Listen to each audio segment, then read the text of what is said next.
Welcome back. So in this little course, what we'll be talking about, or in this little section of the course, is about both a scheme that can be added to gradient descent, which is called momentum, and steepest descent, which will allow us to gain a bit of geometrical interpretation or intuition about what we're doing. So the material in this lecture is not necessarily as important probably as in other lectures, but it's a nice add-on that will allow us to know a bit more about what we're doing and techniques that are used. All right, so again, first I'll talk about momentum, which is not an algorithm, but maybe a scheme that it's added to algorithms to robustify their performance, particularly when you have to use first order methods, so when you can only use gradients. And this is widely used in machine learning, or at least was popularized by machine learning. However, it's also used in state-of-the-art solvers for nonlinear programming, such as IPOpt, for example. Then we'll go into steepest descent, which will help us gain a bit of intuition about gradient descent. So steepest descent is just a generalization of gradient descent and of Newton's method, and we'll be talking about this and gaining some intuition about scaling and what we talked a bit about in the last lecture. All right, so first we'll go into momentum. So if you remember, we have this graph of gradient descent, where the idea was that given this problem here, gradient descent oscillated a lot, right, while it was trying to arrive to the optimal. And even if we zoomed into this area and we made the square bigger, we would see that even when we're getting close, we would still oscillate. So how can we solve the problem? One way to do this is that we can think of this as if it was a physical system, and we could see that what algorithm is doing is it's gathering momentum in one direction, so in the x direction, in the direction that we actually want to optimize, and in the other direction is oscillating, right? So if this was a physical system, it wouldn't really be gathering momentum in that direction, and probably actually the forces or the component of the forces would be canceling out.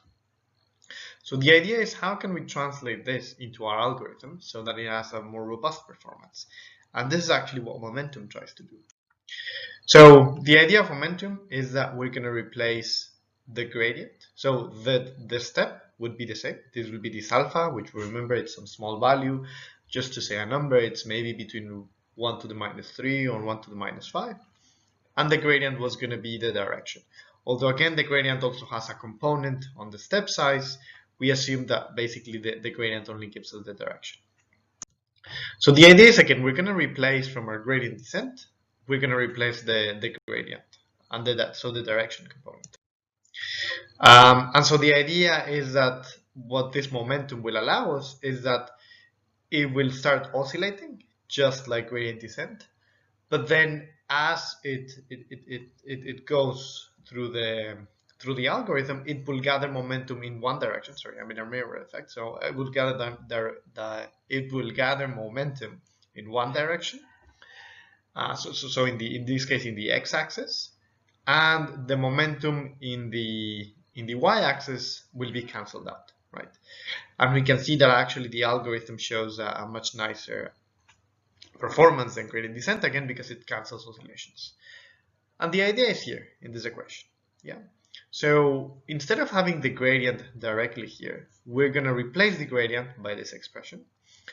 And the idea is that this is a weighted sum. Yeah. A sum of both the gradient at the current iteration, but also the gradient at the past iteration. So let's look at this, let's say for the first step, for this image, for the first two steps, right? So what's going to happen is that both of them, so you can think about this as vectors, right? Again, vectors in physics. So both of them will have a component in the x direction. Yeah.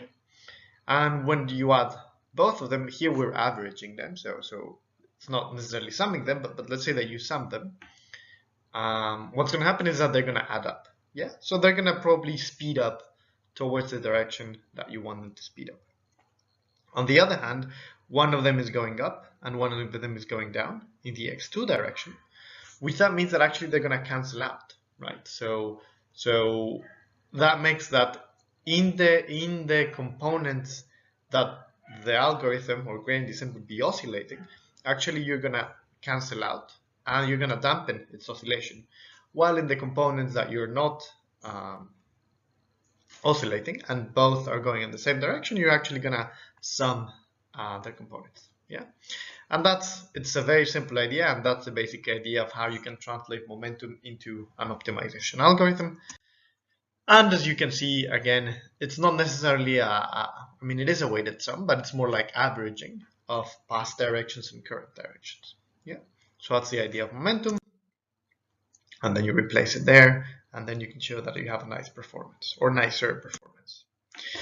Now, again, this method is widely, or it's widely used in machine learning, and it also been very popularized. But again, I emphasize, and like I said before, that this is used also in many other solvers, nonlinear solvers. So, yeah. Now, if you want to look at machine learning algorithms, or I mean, there are many courses for this, but some interesting algorithms. For example, we have momentum. We also have root mean square, which is called RSM prop. There's an algorithm called Nesterov accelerated gradient, which is a nice algorithm which also has quite a nice bit of theory behind, which is cool to know. And then we had Adam, which is quite popular, which actually includes momentum and RSM prop. We have LBFGS and Adagrad, two other nice algorithms. This is just in case you wanted to have a look at other popular algorithms in machine learning. All right, so now we're going to change topic and we're going to talk about something different. Yeah, so the first part was momentum, but now we're going to talk about steepest descent, yeah, which is a different topic. Now, first of all, what is steepest descent? So we'll talk about first what is it and what's, let's say, the derivation. Yeah. So the first thing to note is that steepest descent is not the same as gradient descent. They're very similar in name, and I mean, some authors refer to them as the same algorithm, but in the context that we're going to be looking at, which is basically the nomenclature from Stephen Boyd from Convex Optimization, we're going to be looking at them as different optimization algorithms. So what's the idea of steepest descent? So assume that we have our function, yeah, and this is our function, yeah, so we're currently starting at the point xk, and then this is the delta x, this is the step that we want to take, yeah. This step includes both a direction and a step size, or a step length. The idea is we can do a first order Taylor approximation, yeah, and this would be our first order Taylor approximation. Now, this little term over here, it was called the directional derivative, yeah. If you don't remember this very well from calculus, you can pause it and just quickly look at it on Wikipedia. But the main idea and what we wanted here, what we're going to reference here, is that basically this tells you how much the function f changes in the direction delta x. Yeah. So again, this directional derivative term tells us how much our function at xk changes in the direction delta x. Yeah. And so because what we want to do is we want to minimize our f of x in the next time step. So what we can say is, okay, so this is how much my function will change given delta x. So I want my function to change as much as possible in the negative direction. Yeah, because again, we're minimizing the function. So given a step, we want it to be as large as possible in the negative direction. And that's the same as I want to minimize this function over here. Yeah. Now there's two problems with this formulation. First of them is that this is a linear function. And if you remember from optimization, if you have a linear function and you don't have any constraints, then this is going to go simply to plus infinity or minus infinity. Yeah, so this function would go to minus infinity in our case. The second is that delta x contains a component both of the step size and the direction. And right now we're actually only worried about the direction and not so much of the step size. So what we're going to do is we're going to formulate exactly the same problem that we have here, but we're going to add a constraint.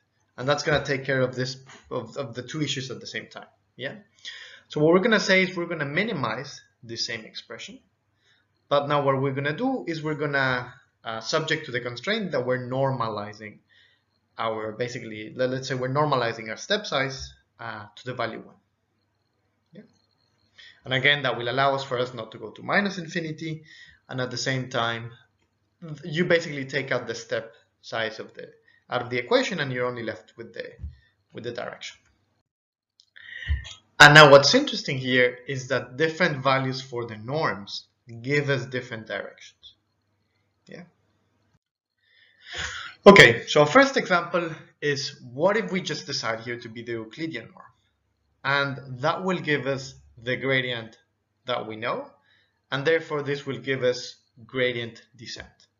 Yeah, and the idea, do you remember in the last lecture, I mentioned that the gradient was the direction in which a function increased the most. And again, that's true, but that's true if we take the Euclidean norm. Yeah. So again, what I was saying back then could be thought of being not completely correct, let's say, and now I'm correcting it. Yeah. So basically, again, if you take the Euclidean norm, the direction that will minimize this term over here will be minus the gradient, and then we would again recuperate gradient descent. Yeah. Now, the Euclidean norm. So the next thing that I should point out is that the Euclidean norm, we can think of it, so any norm, so let's say we have a quadratic norm, we can think of it as a matrix P. Yeah. And the idea is that our matrix P is basically this notation, right? Where we take some vector and we multiply it by its transpose by the matrix, and then we multiply from the right hand side also by the same vector, and then square root of that. And then the Euclidean norm is basically nothing but the identity matrix. Yeah. So P is equivalent to the identity matrix if what we're using for notation is a matrix. Yeah, so matrices can be looked as norms, and this is what we're doing here. Yeah. And the idea is, if you use the Euclidean norm, then you get the expression that you all know. So if z is some vector and you multiply it by the identity matrix, then you get from the left hand side, then from the right, and then take square root, then you get this expression. Yeah, which is a norm that we all know from the Euclidean norm. Yeah. So all I wanted to point out here is that we can think of norms as matrices. Yeah. And now the interesting thing is that now we're looking at norms as matrices. We can also look at norms as ellipses. Yeah, because ellipses can be written out as matrices. Yeah. The only thing is that norms must be symmetric and positive definite. And if you remember, ellipses, to write an ellipse, you can write it by a symmetric and positive definite matrix. So it's the same thing. Yeah. Now, what do I want to show with this picture? So assume that you're here. So this is your xk. Yeah. And then what you're doing is you want to get as close to these. Let's say this is your objective function. Yeah. Or at least that's the direction of your objective function. Sorry, I keep being on the mirror effect. So if you're here, you want to get as close to you can as this line. Now, if you're in the Euclidean norm, this circle is defines the Euclidean norm. Yeah.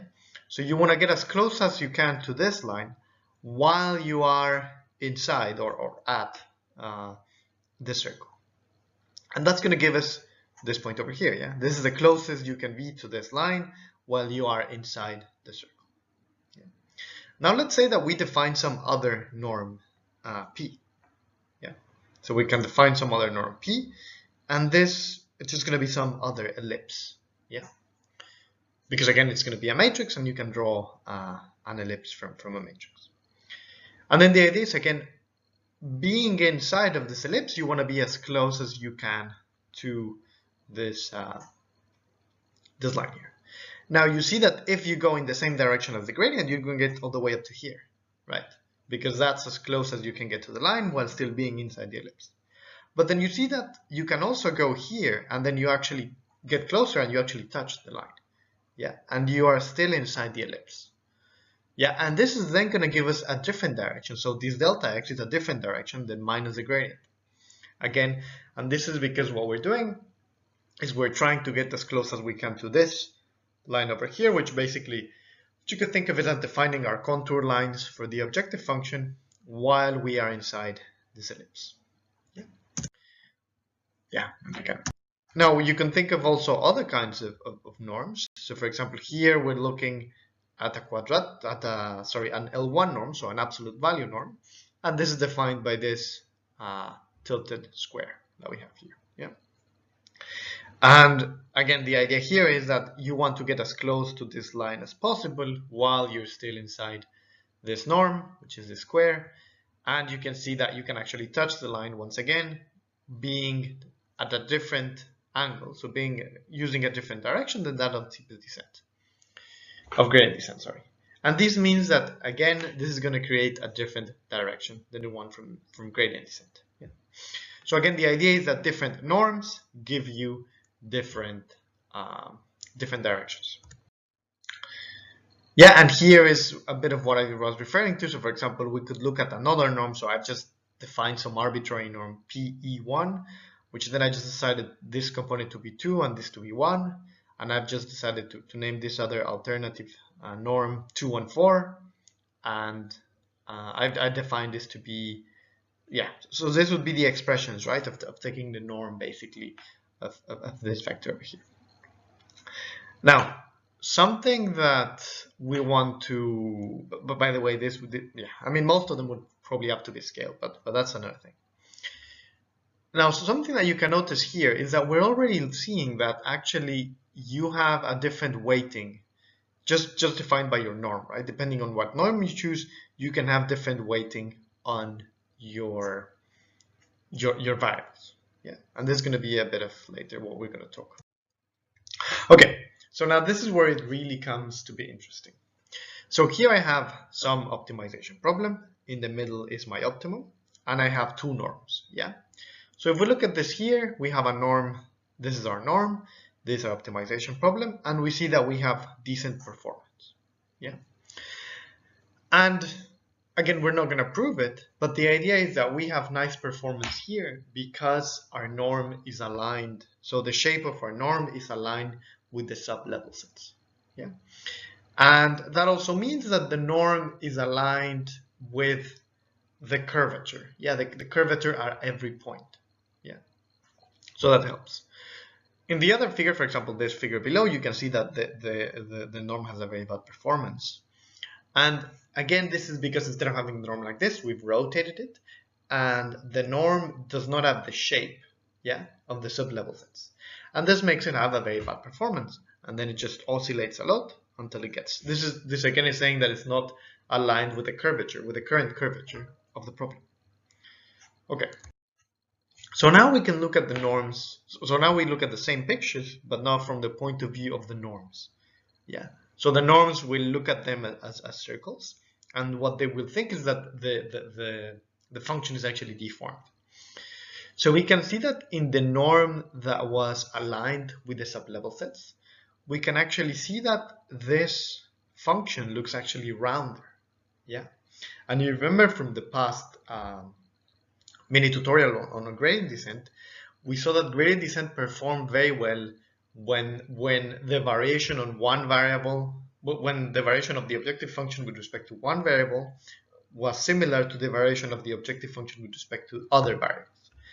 Yeah, and when you have a circle, when you have circular or almost circular contours, that's what happens, right? Because the variation on one variable is almost the same as the variation on the other. And this is why this one has actually a very good performance.